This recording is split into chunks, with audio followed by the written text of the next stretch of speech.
इस कार्यकारिणी की बैठक में लगभग 4 घंटे के करीब ये बैठक चली है और इस 4 घंटे की बैठक में मेरी सभी जिला अध्यक्ष, महासचिव, सचिव, पूरी कार्यकारिणी ने 4 घंटे में संगठन के निर्माण पे चर्चा की। हम जल्द महिला कांग्रेस के संगठन में बड़े फेरबदलाव करने जा रहे हैं। इन फेरबदलाव के साथ साथ हमने कुछ कार्यक्रम भी दिए, कुछ प्रस्ताव भी पारित किए और कल 27 अगस्त को हम शिमला में नारी न्याय आंदोलन करने जा रहे हैं। 29 जुलाई को भारत की राजधानी दिल्ली में हमने देशव्यापी नारी न्याय आंदोलन का ऐलान किया, जिसके तहत अब मैं देश भर में हम लोग जा रहे हैं। हमने कहा था कि इस नारी न्याय आंदोलन की 3 बड़ी मांगे हैं। पहली मांग है नारी न्याय आंदोलन की कि 33% महिला आरक्षण कानून पास हो चुका है, उसे लागू किया जाए। हमारी देश भर में नारी न्याय आंदोलन के तहत ये मांग है कि महिला आरक्षण कानून लागू किया जाए और उसमें ओबीसी बहनों को भी, SC ST के साथ ओबीसी बहनों को भी आरक्षण दिया जाए। दूसरी हमारी मांग है बढ़ती महंगाई, बढ़ती बेरोजगारी से राहत के लिए महिलाओं का आर्थिक सशक्तिकरण। श्री राहुल गांधी जी ने नारी न्याय और न्याय यात्रा में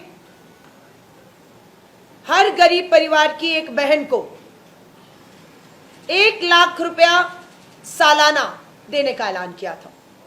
हम यहां की हिमाचल सरकार का धन्यवाद करते हैं कि आपने 1500 रुपए का वायदा किया था। आज हमारी कार्यकारिणी में हिमाचल की सरकार का हमने धन्यवाद किया है कि आपने उस 1500 रुपए आर्थिक मदद देने की शुरुआत कर दी है। हिमाचल पे बहुत सी प्राकृतिक आपदाएं आई। हमें मालूम है कि किसी तरह की मदद केंद्र से हिमाचल सरकार को नहीं मिली। उसके बावजूद भी आपने अपने वायदों को, महिलाओं को 1500 रुपए की आर्थिक मदद के वायदे को जो है वो शुरुआत कर दी है। बहुत सी बहनों के बारे में आया कि बहनों के कागज हैं, लेकिन कहीं ना कहीं आर्थिक मदद में थोड़ी देरी है। हमने सरकार को लिखने के लिए तय किया है कि ये ताकत ग्राम सभाओं को दी जाए, कि वो जो गरीब महिला है, जिसका हक है, जिसकी जरूरत है, ग्राम सभाएं उन महिलाओं को चिन्हित करें। प्रशासन को आदेश दिए जाएं कि ग्राम सभाओं में प्रशासनिक अधिकारी इस प्रक्रिया को सरल बनाते हुए जिन बहनों तक अभी तक 1500 रुपए नहीं पहुंचे, उन्हें पहुंचे। तीसरी हमारी देशव्यापी मांग है महिला सुरक्षा को लेकर। बड़े बड़े बातें की गई लाल किले की प्राचीर से प्रधानमंत्री जी द्वारा इस बार भी, लेकिन महिला सुरक्षा के मुद्दे पर केंद्र सरकार देश में महिलाओं को सुरक्षा देने में पूरी तरह से नाकाम और फेल साबित हो रही है। आपके हिमाचल में मैं इस समय खड़ी हूं। हिमाचल के विधायक हंसराज पर गंभीर आरोप लगाने वाली कोई और नहीं, वहीं के भाजपा के बूथ अध्यक्ष की बेटी है। बेटी ने शिकायत की, गंभीर आरोप लगाए। हम धन्यवाद करते हैं हिमाचल सरकार का, बिना समय गवाए बेटी की FIR की गई। लेकिन हम याद करते हैं जब देश की बेटी विनेश फोगाट, साक्षी मलिक भारत की राजधानी दिल्ली पहुंचती हैं, भाजपा के तब के सांसद ब्रजभूषण शरण उनका जो उत्पीड़न के आरोप लगाते हैं, उनके ऊपर लगते हैं, दिल्ली पुलिस FIR नहीं करती। बेटियों को सुप्रीम कोर्ट जाना पड़ा अपनी FIR के लिए, क्योंकि भाजपा का सांसद था, FIR नहीं हो रही थी। जो प्रधानमंत्री मोदी जी, आज भी मैंने आपके हिमाचल में आकर ये अखबार उठाई और हेडलाइन से, अखबार वहीं रह गया, ये रहा हेडलाइन है, महिलाओं के खिलाफ हो रहे अपराध महापाप है। ये पाप कौन कर रहा है प्रधानमंत्री जी?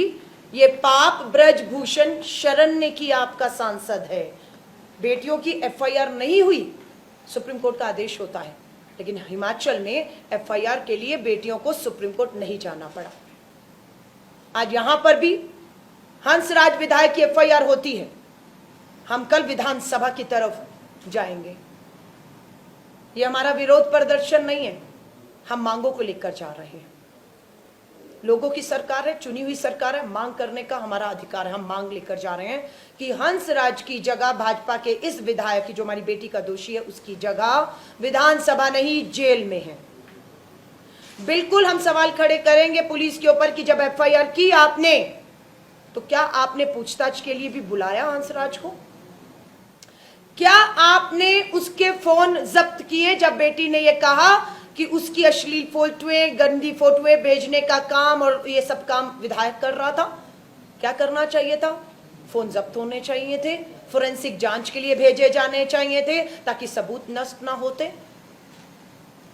हम बिल्कुल मांग करने जा रहे हैं कि तुरंत विधायक की गिरफ्तारी हो, पूछताछ हो, जेल भेजा जाए, फोन जब्त किए जाएं, फोरेंसिक जांच के लिए भेजे जाएं और सच का सच, झूठ का झूठ सामने लेकर जाए। और अगर दोषी है विधायक तो उसे सख्त से सख्त सजा मिलनी चाहिए। कोई ये सोचेगा ये तेरी सरकार, ये मेरी सरकार, ये तेरा अपराधी, ये मेरा अपराधी, अब ये नहीं चलेगा। वो किसी की भी सरकार हो और अपराधी किसी भी दल का हो, बेटी को न्याय का हक मिलने तक हम इस लड़ाई को एड़ी चोटी का जोर लगाएंगे और अपराधियों को सजा जब तक नहीं मिलेगी, पीड़ित को न्याय नहीं मिलेगा, बेटियों को सुरक्षा नहीं मिलेगी, इस लड़ाई को हम लड़ेंगे। आज हमारी अनुराधा राणा जी जो अभी विधायक बनी है, कल विधानसभा में होंगी। हमारी 2 महिला विधायक विधानसभा में है। हमने उनसे भी प्रस्ताव रखा है, आज पास किया है कि 33% महिला आरक्षण पास हो गया, उसे लागू करने का प्रस्ताव विधानसभा में, हिमाचल विधानसभा में चर्चा करके उसे पास करके केंद्र की सरकार को भेजा जाए। और हमारा निवेदन है, हम राज्यपाल से भी समय मांग रहे हैं। हमारी जो नारी न्याय आंदोलन की देश भर में 3 मांगों को लेकर जो हमारा आंदोलन है, उसको लेकर हम देश भर के राज्यपालों से भी मिल रहे हैं। हमने हिमाचल के राज्यपाल से समय मांगा है ताकि हम अपनी 3 मांगे जो है उसका प्रस्ताव हम उन्हें सौंप पाएं और वो राज्यपाल जो राष्ट्रपति जी द्वारा नियुक्त किए जाते हैं उन तक हमारी इस बात को पहुंचाएं ताकि दिल्ली में बैठी सरकार महिला आरक्षण को पास कर पाए। एक और सुझाव आया है, हिमाचल में महिला आयोग का गठन अभी तक नहीं हुआ है, ना उनके सदस्यों की नियुक्ति हुई है।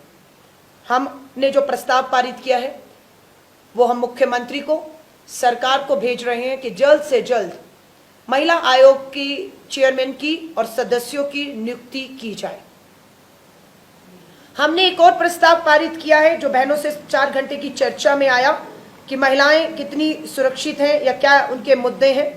उसमें आया कि हमारे यहाँ पर जिला महिला पुलिस थाने हैं पर नाकाफी हैं आदि आबादी को न्याय दिलाने में। 68 विधानसभाओं में 68 महिला पुलिस चौकियों का गठन किया जाए। महिला पुलिस चौकी अब हर विधानसभा में होगी, उनको जिलों तक नहीं जाना। अगर अन्याय हुआ है, अत्याचार हुआ है, कुछ गलत हुआ है तो तुरंत वो उस चौकी पर, महिला पुलिस चौकी पर पहुंचकर अपनी बात को लिखाए। दूसरी बात, यहाँ पर 30% महिला पुलिस की भर्ती में आरक्षण है, 30% महिलाएं होंगी। लेकिन जब ये चौकियों का गठन होगा तो स्वाभाविक है महिला पुलिस की नियुक्तियां की संख्या प्रतिशत बढ़ाना भी पड़ सकता है। सो हम ये भी मांग करते हैं कि जरूरत के मुताबिक जो पुलिस में महिला पुलिस की भर्ती का प्रतिशत है उसे भी बढ़ाया जाए।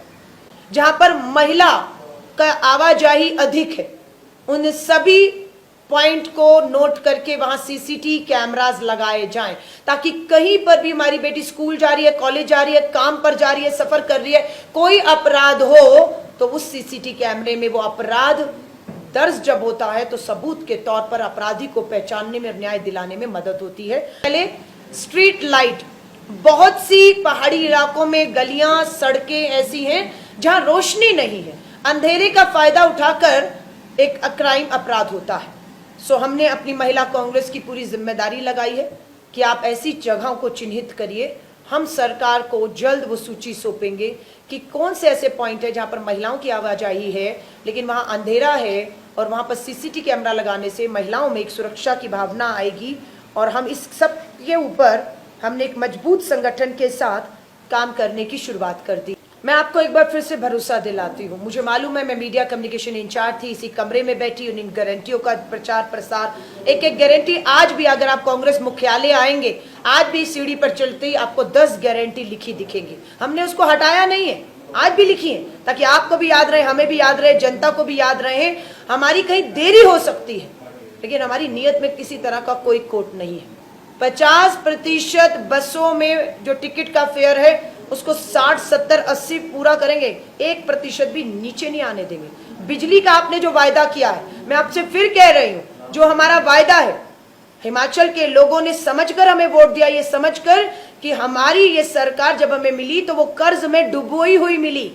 आप भी जानता है, हिमाचल भी जानता है कि पूरे हिमाचल त्रासदी से गुजरा है। किसी तरह की आर्थिक मदद, सहायता बार बार दिल्ली मुख्यमंत्री दिल्ली जाते रहे, नहीं मिली है।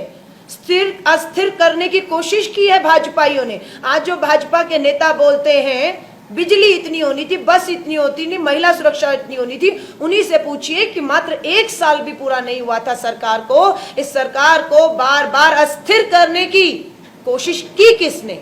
आपने की। और आपको मुंह तोड़ जवाब 2 उपचुनावों में जनता ने देकर, पूर्ण बहुमत देकर एक बार फिर से हमें ये सत्ता में वापस, हम कहते हैं एक तरह से वापस ही हुआ है, क्योंकि आप तो सरकार गिराने के पूरे मंशा लेकर आए थे। विधानसभा का सत्र हो रहा है, मैं आपको भरोसा दिलाते रही हूं, अभी 5 साल पूरे नहीं हुए। अगर नहीं करेंगे, कुछ भी नहीं करेंगे, वादों से मुकरेंगे, ये 10 गारंटियां जो हैं, तो आपको भी जानते हैं, हम भी जानते हैं, किस मुंह से जाएंगे हिमाचल के लोगों के सामने, किस मुंह से जाएंगे। हमें मालूम है हमारी कथनी और करनी में फर्क नहीं होने वाला, लेकिन जो केंद्र सरकार ने हिमाचल के लोगों के साथ नाइंसाफी ज्यादती की है, उसका हक अधिकार, उसकी मदद को ना पहुंचाकर, उसके लिए हिमाचल के लोगों ने उपचुनावों में इन्हें मुंहतोड़ कड़ा जवाब। ये मामला आप मेरे संज्ञान में लाए हैं और कल मैं अगर पुलिस हेडक्वार्टर जाऊंगी, मुख्यमंत्री से भी हम इस विधायक को लेकर भाजपा के जो है जिसके यौन उत्पीड़न का आरोप लगे, इसकी बात करते, स्वाभाविक है मैं इस मामले की भी पूरी जानकारी कि अभी तक कहां क्या हुआ, कहां देरी हो रही है, क्यों न्याय नहीं मिल रहा, और मैं दोनों पीड़ित बेटियों को कहूंगी, राजनीति से ऊपर उठ के कहूंगी, मैं यहां पर हूं आज और कल पूरा दिन। मैं इस न्याय की लड़ाई में अपनी हिमाचल की दोनों बेटियों के साथ, चाहे वो आम परिवार की बेटी और जो या वो बड़ी अधिकारी कोई भी हो, मैं खड़ी हूं उनके साथ। आइए, मुझसे आपको निजी तौर पर, व्यक्तिगत तौर पे मिलना है तो मैं आपसे मिलना मैं भी चाहूंगी, ताकि आप अपना पक्ष पूरी तरह बता पाए पुलिस प्रशासन सरकार न्याय देने में कहां चूक रहा है, और फिर उसके अनुसार जो दबाव बनाना होगा हम बनाएंगे। बेटियों को न्याय तो मिलकर रहेगा, ये कोई भी गलतफहमी में मत रहे कि अब न्याय नहीं होगा। त्योहार के इस सुहाने सीजन में गोयल मोटर्स नेटवर्क की सोलन और शिमला स्थित नेक्सा शोरूम में पाई इंडिया की सबसे पसंदीदा गाड़ियों पर खास ऑफर। इग्निस, बिलेनो, फ्रॉन्स, जिमनी और ग्रैंड विटारा जैसी शानदार गाड़ियों को खरीदने का साल का सबसे बेहतर वक्त। नेक्सा का खास ब्लैक एडिशन उपलब्ध है। सभी तरह की गाड़ियों से एक्सचेंज और अपग्रेड ऑफर भी। तो देर किस बात की, आज ही सोलन या शिमला में गोयल मोटर्स के नेक्सा शोरूम में पधारे और पाए कार खरीदारी का एक कभी ना भूलने वाला सुखद अनुभव।